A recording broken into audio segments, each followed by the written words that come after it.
This video of an officer shooting a man to death in South Carolina is spurring outrage across the Carolinas and the nation.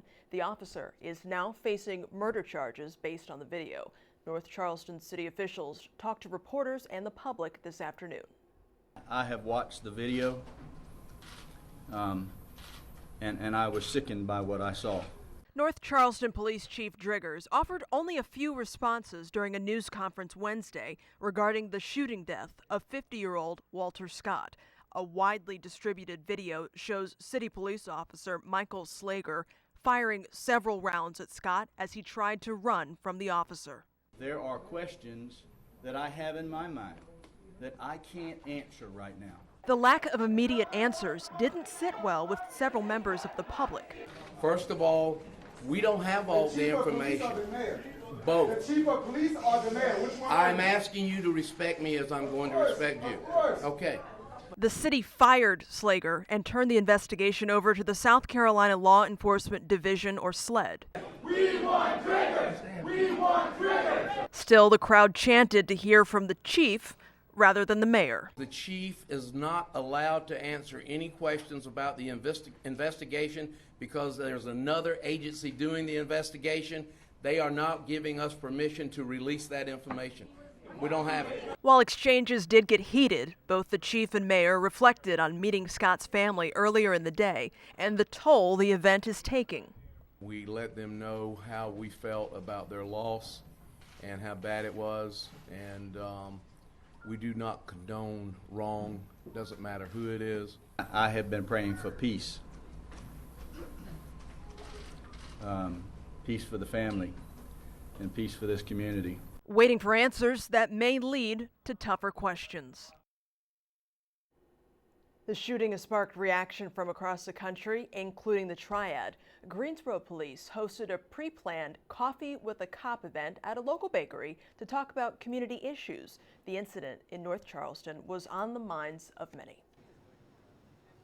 It was on my mind, but I'm sure that they are appalled and shocked by what occurred. I didn't mention to them. I merely thanked them for their service.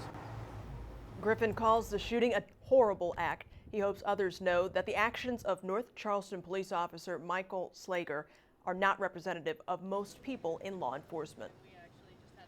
Tensions have been high across the country for months now as protesters express concern over unarmed suspects who have been killed at the hands of law enforcement officers. Some state lawmakers have proposed that all officers must wear body cameras. The body camera bill is not a way to punish police officers in no way. It's a way to strengthen the relationship between the community and the law enforcement. Following this weekend's shooting, Charleston has ordered more than 200 body cameras for their police department.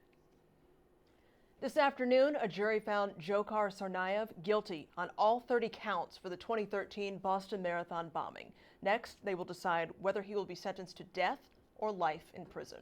Several victims of the bombing are from the Charlotte area. Jenna Barnes has more on their reaction to the verdict. A date for the sentencing phase of the trial hasn't been set yet. It could begin as early as Monday, and this year's Boston Marathon will be on April 20th.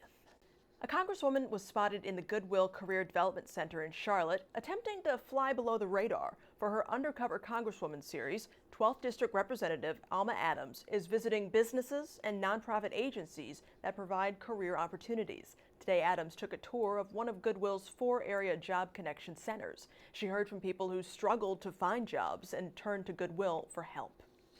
The point is, I wanted to get inside various organizations, businesses, to find out exactly what we're doing for folks and what we can do, and that's really why I'm here. Last year, Goodwill served more than 13,000 people in the region and helped more than 1,100 of them find employment.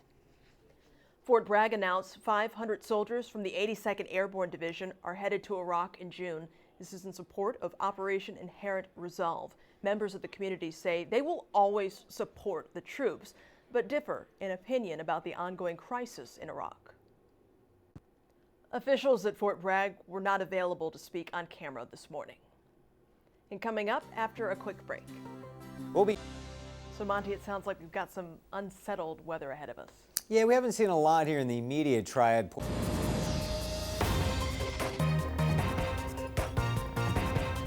Ryan Welch here now with a wrap-up. Okay, Ryan, Duke is our winner. I guess now the question is who's staying, who's going pro? That's a $64,000 question. We'll find out in a matter of days and weeks.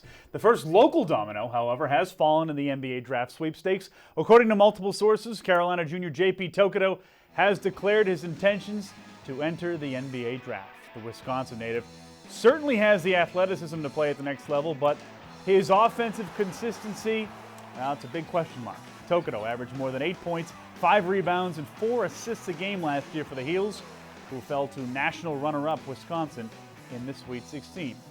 As for any Duke players entering the NBA draft, we'll have to play, wait, and see. The Devils, of course, still basking in the glow of their 5th national championship, courtesy of Monday's 5-point win over Wisconsin. That gave way to a raucous post-game celebration and a Heroes homecoming Tuesday in Cameron Indoor Stadium. But as for the future for the phenomenal freshman, only one player made an announcement. No, I haven't. To be honest, I don't think it's a question for me. I'll be back here. You don't think it's a question for you, or it's not a It's not. It's not a question for me. I'll be back. You're coming back. Yeah. I know if I'm ready to leave Duke. I love being here so much, and me and Tyus, and then Justice and Grayson, we had this plan to come here. And I've known Tyus since 3rd grade, and we've been playing to go to the same college since freshman year. And for it to end after 9-10 months, it would kind of suck, but also it's a business decision and things like that. So there's a lot of stuff to weigh out. Kind of the pros and cons from staying in school versus going, things I can learn.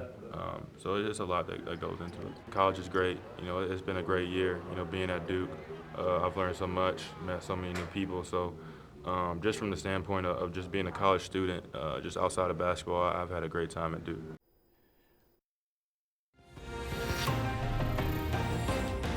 You're watching Time Warner Cable News on ABC 45.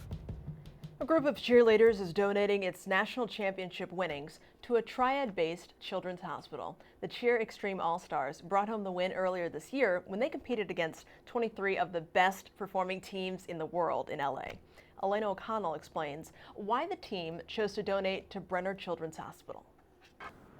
The team also donated an additional $4,000 from various competitions in February and March, making the total donation $14,000. Mann says the staff will look at what the needs are and decide where to use the donation. And your Carolina Minute is up after the break.